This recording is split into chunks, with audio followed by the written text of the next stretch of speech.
화제가 된 사건 사고 소식 짚어보는 아침의 이슈 시간입니다. 최진영 변호사, 양태정 변호사와 함께 이야기 나눠보겠습니다. 안녕하세요. 네, 안녕하십니까. 앞서 전해드린 대로 최태원 회장과 노소영 관장의 이혼 소송 파기환송심이 오늘 시작됩니다. 먼저 관련 영상 함께 보시죠. SK의 성장이 불법적인 비자금을 통해서 이루어졌다. 제6공화국의 후광으로 사업을 키웠다. 이는 사실이 아닙니다. 이 사건을 계기로 해서 가정의 가치와 사회 정의가 설 수 있는 그런 계기가 되었으면 하는 바람입니다. 앞서 대법원이 노태우 전 대통령의 비자금은 불법 뇌물이라서 법의 보호를 못 받는다고 했는데 그렇다면 이번 파기환송심에서는 어떤 기준으로 이 최태원 회장과 노소영 관장이 재산을 나누게 될까요? 결국 65대 35.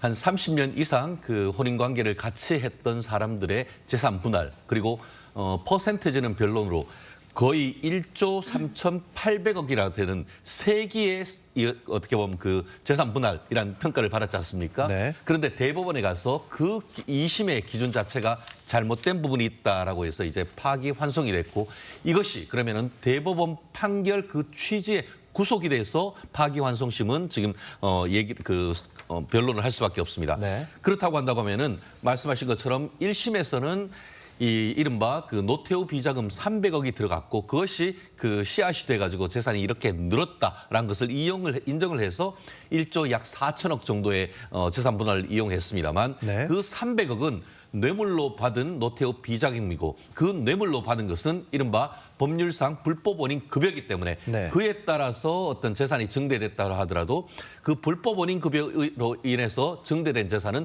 법적으로 보호받지 못한다. 이렇게 된 건 아니겠습니까? 네네. 그렇기 때문에 그 300억으로 얼만큼 재산이 늘었는지 이런 부분의 평가와 함께 전체적인 어떤 그 노소영 관장의 재산 기여도가 상대적으로 줄어들 가능성이 상당히 높아졌기 때문에 과연 어느 정도의 평가가 될지 다만 하나의 변수는 최근에 SK하이닉스라든가 SK텔레콤의 주식이 굉장히 늘었습니다. 네. 그런데 그게 사실심 변론 종결 당시를 기준으로 해서 이 재산을 나누기 때문에 네. 퍼센테이지가 다른다 하더라도 최근에 SK그룹의 주식 가치가 굉장히 많이 올랐기 때문에 최종적인 금액이 어떻게 될지는 변론을 최종적으로 해봐야 될 것 같습니다. 네. 네, 최 변호사님 말씀하신 것처럼 앞으로 이제 재판에서 이 재산을 형성하는 데 기여도가 얼마나 될 것이냐 요거를 따지는 게 중요할 것 같은데 이 노 관장이 앞으로 변론에서 어떤 전략을 쓸 거라고 생각하세요?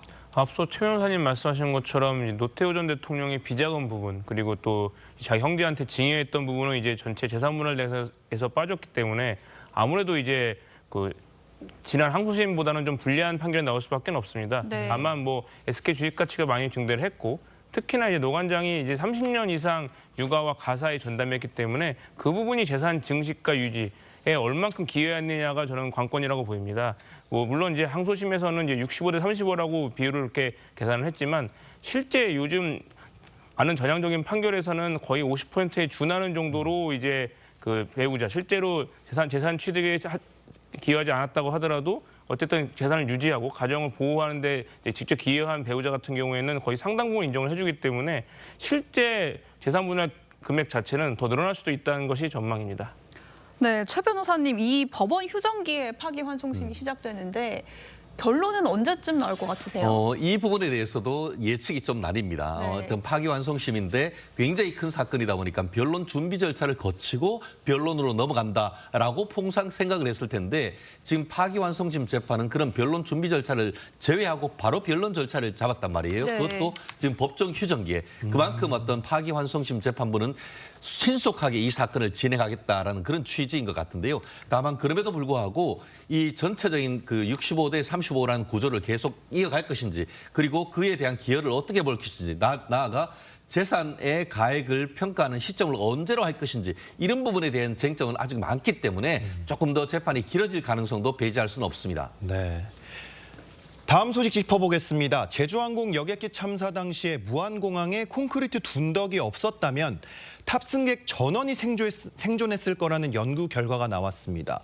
이 구체적으로 둔덕이 어떤 역할을 했다는 거죠? 이게? 그러니까 이제 그 콘크리트 둔덕에 이제 충돌을 했기 때문에 이제 좀 안타까운 이제 많은 분들의 목숨을 이제 잃는 그런 사태가 있었는데 이제 과거 정부에서는 이 콘크리트 둔덕 설치가 법 위반은 아니다라고 그렇게 얘기를 했다가 다시 이번 조사 결과에서는 규정 위반은 맞다. 하지만 이거에 대해서는 분명히 개정해야 된다고 개선해야 된다고 이제 말을 했다. 이렇게 지금 밝히고 있는 상황이거든요. 그렇기 때문에 결국 이제 앞서 곧 이제 수사도 진행되어 있고 여러 가지 이제 국정조사도 이제 예정되어 있기 때문에 그런 부분에 있어서 규정 위반은 맞지만 개선하려는 노력을 계속 어필했다라는 부분을 이제 국토부라든가 이쪽 측에서는 이제 밝히고 있는 걸로 보입니다. 네, 최 변호사님, 사실 어떤 구조물을 너무 튼튼하게 지어서 문제가 된다, 이거는 좀 희소한 일이긴 한 것 같아요. 결국 그 부분이 있어서는 안 되는 일을 했다는 것 아니겠습니까? 네. 해외 같은 경우에는 나무 구조물이라든가 이런 식으로 하는데 그 끝에 왜 이런 단단한, 지나치게 단단한 이 그 콘크리트 구조물을 설치했는지 그 부분이 규정이 위반했는지 이 부분이 문제됐던 것인데 사실 지금 유족들 같은 경우에는 이 그 시뮬레이션 결과를 공개해라라고 요청을 했음에도 불구하고 꼼짝하지 않고 공개하지 않다가 이번에 국민의힘 김은혜 의원실을 통해서 공개되면서 이런 충격적 파장이 있는 것 아니겠습니까? 네. 그리고 객관적으로 이런 물증이 나오다 보니까 더 이상 이 발뺌을 못하는 이런 상황이 된 것 같은데 앞으로 왜 이런 그 보고서를 공개하지 않았는지 그리고 그 결과에 따라서 책임을 어떻게 지는지 이에 대한 국정조사 내지는 특검 이런 부분도 논의가 될 것으로 예측을 합니다. 네. 두 분 말씀은 여기까지 듣겠습니다. 감사합니다.